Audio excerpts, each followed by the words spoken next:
ಎಲ್ರಿಗೂ ನಮಸ್ಕಾರ. ಇವತ್ತು ಕೊಬ್ಬರಿ ಮಿಠಾಯಿ. ಇದು ನಾರ್ಮಲ್ ಕೊಬ್ಬರಿ ಮಿಠಾಯಿ ನೀವು ತಿಂದಿರ್ಬೋದು. ಇದು ಸ್ಪೆಷಲ್ ಆಗಿ ವೀಳ್ಯದೆಲೆ ಹಾಕಿ ಮಾಡಿರುವಂಥದ್ದು. ಇಲ್ಲಿ ಸುಮಾರು ಒಂದು 10 ರಿಂದ 12 ವೀಳ್ಯದೆಲೆನ ನಾನು ತಗೊಂಡಿದ್ದೀನಿ. ಇದು ಉಪಯೋಗಕ್ಕೆ ಈಗಾಗಲೇ ಬಂದಿರೋ ಅಂಥ ಒಂದು ವೀಳ್ಯದೆಲೆ ಚೆನ್ನಾಗಿ ತೊಳೆದು ತೊಟ್ಟನ್ನೆಲ್ಲ ತೆಗೆದು ಇಟ್ಕೊಂಡಿದ್ದೀನಿ. ಈಗ ಇದನ್ನ ಈ ಥರ ಚೂರು ಮಾಡಿಕೊಂಡು ಒಂದು ಮಿಕ್ಸಿ ಜಾರ್ಗೆ ಹಾಕ್ಕೋತಾ ಇದ್ದೀನಿ. ಇದ್ರ ಜೊತೆಗೆ 1 ಕಪ್ನಷ್ಟು ಕಾಯಿ ತುರಿನ ಹಾಕ್ಕೊಂಡು ನೀರು ಹಾಕೋದು ಬೇಡ, ಹಾಗೆ ರುಬ್ಕೊಂಡು ಇಟ್ಕೋತಾ ಇದ್ದೀನಿ. ಈಗ ಇಲ್ಲಿ ಒಂದು ತಟ್ಟೆಗೆ ಸ್ವಲ್ಪ ತುಪ್ಪನ ಹಚ್ಕೊಂಡು ರೆಡಿಯಾಗಿ ಇಟ್ಕೊಂಡಿದ್ದೀನಿ. 2 ಕಪ್ನಷ್ಟು ಕಾಯಿ ತುರಿ, 1 ಕಪ್ನಷ್ಟು ವೀಳ್ಯದೆಲೆ ಹಾಕಿ ರುಬ್ಕೊಂಡಿರುವಂಥದ್ದು, ಸುಮಾರು 1 ಕಪ್ನಷ್ಟು ಸಕ್ಕರೆನ ಹಾಕ್ಕೊಂಡು ಸಣ್ಣ ಊರಿನಲ್ಲಿ ಮಿಕ್ಸ್ ಮಾಡ್ಕೋತಾ ಬರಬೇಕು.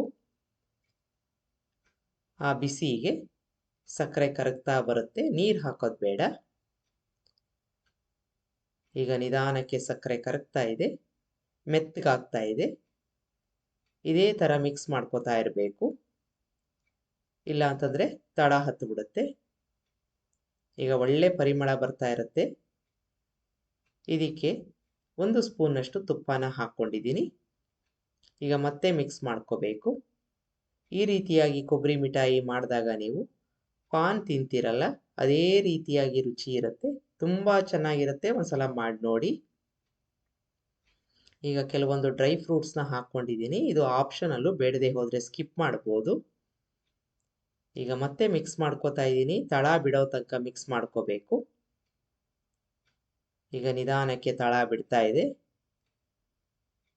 ಸಂಪೂರ್ಣವಾಗಿ ಒಂದು ಗುಂಡನೆಯ ಆಕಾರಕ್ಕೆ ಬರ್ತಾ ಇದೆ. ಈ ಹಂತದವರೆಗೆ ಮಿಕ್ಸ್ ಮಾಡ್ಕೊಳ್ಳೋದು ತುಂಬ ಮುಖ್ಯ. ಈಗ ಎಲ್ಲ ಒಟ್ಟಾಗಿ ಬರ್ತಾ ಇದೆ, ತಳ ಬಿಡ್ತಾ ಇದೆ. ಈಗ ಈ ಹಂತದವರೆಗೆ ನಾವು ಮಾಡ್ಕೊಂಡಾದ್ಮೇಲೆ ಸ್ವಿಚ್ ಆಫ್ ಮಾಡಿಕೊಂಡು ನಾವು ಈಗಾಗಲೇ ತುಪ್ಪನ ಹಚ್ಚಿ ಇಟ್ಕೊಂಡಿದ್ವಲ್ಲ ತಟ್ಟೆ, ಅದಕ್ಕೆ ಇದನ್ನು ಹಾಕ್ಕೋಬೇಕು. ಸಮತಟ್ಟಾಗಿ ಮಾಡ್ಕೋಬೇಕು. ನಾವು ಕೊಬ್ಬರಿ ಮಿಠಾಯಿ ಮಾಡ್ತೀವಲ್ಲ, ಅದೇ ರೀತಿಯಾಗಿ ಮಾಡುವಂಥದ್ದು. ಈಗ ಸಮತಟ್ಟಾಗಿ ಮಾಡಿಕೊಂಡು ನಿಮಗೆ ಯಾವ ರೀತಿ ಬೇಕೋ ಆ ಥರ ಕಟ್ ಮಾಡಿ ಸುಮಾರು 1 ಗಂಟೆ ಕಾಲ ಬಿಡಬೇಕು. ಈಗ ಸಂಪೂರ್ಣವಾಗಿ ಒಣಗಿದೆ, ತೆಕ್ಕೋತಾ ಇದ್ದೀನಿ. ತುಂಬ ರುಚಿಯಾಗಿರುವಂಥ ಪಾನ್ ಕೊಬ್ಬರಿ ಮಿಠಾಯಿ ಒಂದ್ಸಲ ಮಾಡಿ ನೋಡಿ. ಒಳಗಡೆ ಮೃದುವಾಗಿ ಒಳ್ಳೆ ಪರಿಮಳಯುಕ್ತವಾಗಿ ಇರುತ್ತೆ. ನಿಮಗೆ ರೆಸಿಪಿ ಇಷ್ಟ ಆದಲ್ಲಿ ಲೈಕ್ ಮಾಡಿ, ಶೇರ್ ಮಾಡಿ, ಕಮೆಂಟ್ ಮಾಡಿ, ನನ್ನ ಚಾನಲ್ಗೆ ಸಬ್ಸ್ಕ್ರೈಬ್ ಮಾಡಿ. ನಮಸ್ಕಾರ.